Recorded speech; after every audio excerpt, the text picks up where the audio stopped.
میں روز گناہ کرتا ہوں، وہ چھپاتا ہے اپنی رحمت سے۔ میں مجبور ہوں اپنی عادت سے، وہ مشہور ہے اپنی رحمت سے۔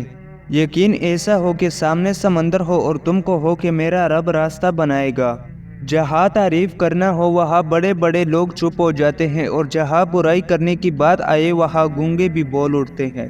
آپ سب جانتے ہیں کہ غیبت سے بچنا اللہ کا حکم ہے، اس میں دو رائے نہیں ہے، اور غیبت آپ کی تمام نیکیاں اس غیر موجود شخص کو دے دیتی ہے اور آپ کنگال رہ جاتے ہیں۔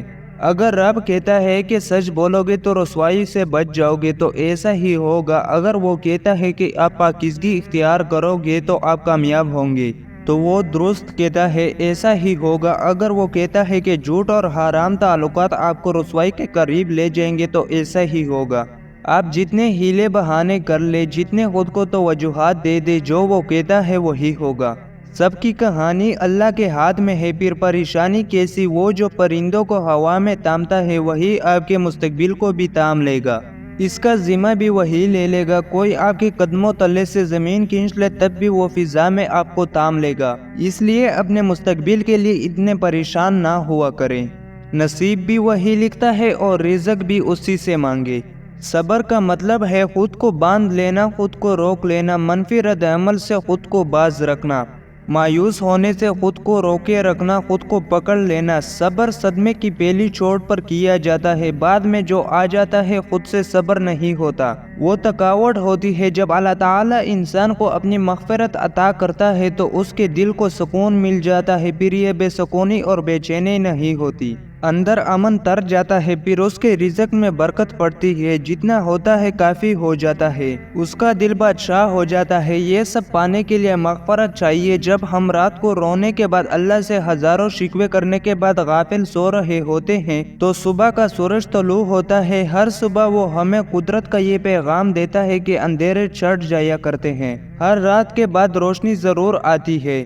جس دن بہت حبس ہو تو اس کے بعد آندھی اور بارش آ جاتی ہے، وہ بھی اللہ تعالیٰ کی نشانی ہے۔ شدید گھٹن کے بعد اللہ تعالیٰ اپنی رحمت ضرور بھیجتا ہے۔ بعض لوگ نیکیاں کرتے ہیں لیکن ان کے بارے میں قرآن کہتا ہے کہ وہ ہے بہت عمل کرنے والی مگر بہت تھکانے والی، ان کی نیک عمل کے باوجود ان کی نیکیاں کیوں ضائع ہو جاتی ہے؟ جب نیکی کی تو اس کو دکھانے کے لیے کیا، کسی پر احسان کیا تو اسے جتایا، عبادت کو شکووں میں ضائع کر دیا، تکلیف پر ناشکری کر کے اجر کو گوا دیا۔ قرآن کے طالب علم بننے سے خوشی میں برکت رہے گی، نعمت کو زوال نہیں آئے گا اور دل کو سکون رہے گا، اور مشکل آئے گی لیکن اس کا حل بھی نکل آئے گا۔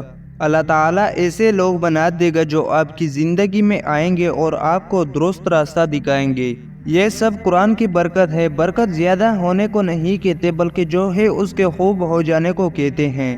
اس دنیا میں جو بھی اپنی روح کی فکر نہیں کرتا وہ اپنی ساری فکریں اپنے ظاہر کو بہتر کرنے میں لگا دیتا ہے۔ جو روح کی فکر کرتا ہے وہ دونوں کو بہتر بناتا ہے، ظاہر کو بھی اور باطن کو بھی۔ بہت عرصے بعد سمجھ میں آتا ہے کہ سب اللہ تعالیٰ کا منصوبہ تھا، اس کا ارادہ تھا، اللہ تعالیٰ نے سب ہمارے بھلے کے لیے کیا۔ ہم نے اگر کسی چیز یا کسی شخص کو نہ کھویا ہوتا تو کیا ہوتا؟ چیز اور وہ شخص ساری زندگی آنکھوں کے سامنے چھایا رہتا، اس کی وجہ سے ہماری نظر کا راستہ بند ہو جاتا، اس کے پیچھے کچھ دکھائی نہ دیتا، وہ ہٹا تو دنیا نظر آئی۔